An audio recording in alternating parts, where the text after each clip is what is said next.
How's it going? If you're watching this video, it's probably because you have a C4 Corvette and you're interested in putting C6 Z06 calipers on it. Well, I just got done doing it, and I'm going to save you a lot of trouble by going over the parts that you're going to need and the things that you're going to run into. So let's get started. So up front here, we went with the yellow calipers. They were the only ones available at the time nationwide in a set of 4. I used the Van Steel conversion brackets on the inside here.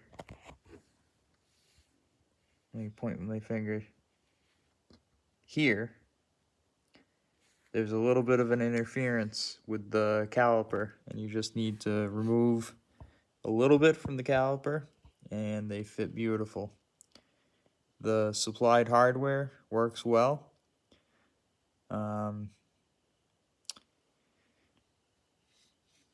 The brake line's 15-inch in the front, gives it a nice, pretty much factory as far as how the brake line runs. You're going to need an adapter right here to go from the bubble flare metric 10mm to an AN line if you want to use AN. I went with Russell fittings. They are AN lines. They're DOT approved, very high quality. And you look at the caliper itself, a straight fitting works really well. There's not a lot of room, but straight fitting works well. I got the banjo bolts through Dorman. I'll go over the part numbers on things when in a second. In order to get the wheels that are on this card to clear the calipers properly, I went with a single spacer from Billet Specialties. I believe it's 3/8 of an inch.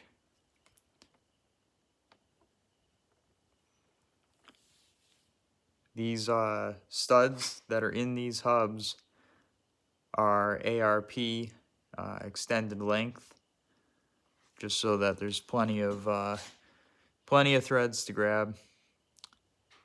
This is a track used car, so having upgraded studs is not a bad thing. In the rear, hopefully you have a newer C4. This one happens to be an 89. If you look in there, that is the conversion bracket with the C6 parking brake from Street Shop. Street Shop Incorporated. They're down in Alabama, and these usually find their ways onto C3s or even street rods or what have you. The caliper bolts straight to that, and this hose is 18-inch, again with that adapter to get from the metric fitting to AN. Kind of comes down here. There's a old ABS wire anchor here. I'll show you on the other side. That's how I'm holding it. If you come around to here, you'll see that I used the 35-degree banjo. So in the rear, slightly smaller spacers were needed. I'll show you on the other side. There's actually, whoa. So spacer in the rear only needs to be about 1/4 of an inch to clear the wheel. The interference is actually right around here, and that is using reproduction Z06, copies. They it's just a little bit of extra material in here that the factory wheels don't have.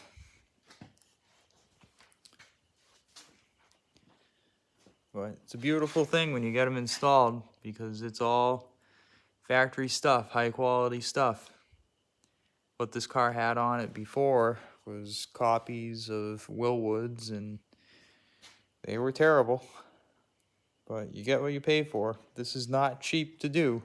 If you're looking into doing this, this is a $5,000–6,000 investment and quite a bit of time, but I'm gonna save you the research.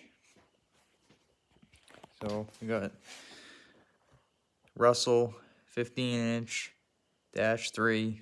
This is the line for the front. You need 2 of those.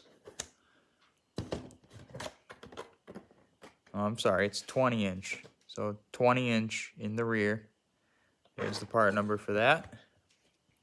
When you get the calipers, they're not going to come with the pins. This says bolts on it, but these are actually the pins that hold the brake pads. That's the part number for a whole box of these. I think there's 24 in there. The bolts that hold the rear calipers on, I actually used front caliper bolts. They are the same size. They require a flat washer and a lock washer to clear the street shop adapters. So you're going to need 4 of those. This is the part number for the adapters that get you from the metric line to the -3 AN hose. This is the part number for the 35-degree banjos. Here's the part number for the straight banjos. I went with the Hawk Street 5.0s. There's that part number. And then we got the rotor boxes. This is either a front or a rear, I don't remember. But the part numbers for the fronts are the same. The only 2 digits that change are 86 at the end or 96. Now when we go to the actual calipers themselves, there's one part number, 2550, 2565, 2551, 2564. This is the box from Street Shop. I don't remember if there's a part number. There's a part number in the packing slip, I'm sure, but you can look it right up on their website. So, leave a question in the comments if you have any. Give you a look at the exhaust system on this. Custom made half shafts. The muffler is X'd. Big, I call them Millennium Falcon tips in the rear. Re-geared to 373 gears with a, I believe it's a Yukon gear set, and a sure grip posi. This is a 350. It has a lot of stuff done to it. I'll do a video on this in a future video. But it last year we got a little over 420 horsepower out of it. This year, trying to get 5. We'll see if it's possible. You can see that over here I also deleted the AC and I made my own heater box out of fiberglass that fits to the factory blower. Relocated that and just made a whole bunch of room.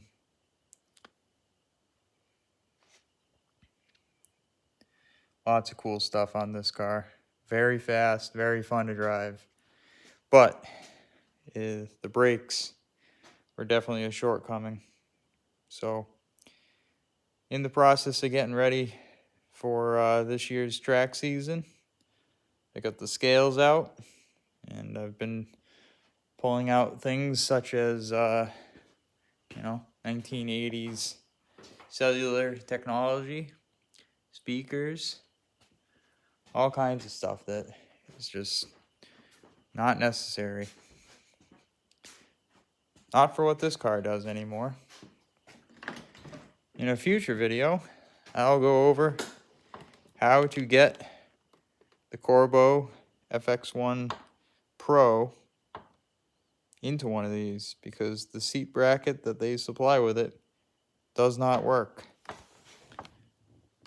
Needs quite a bit of height added to it.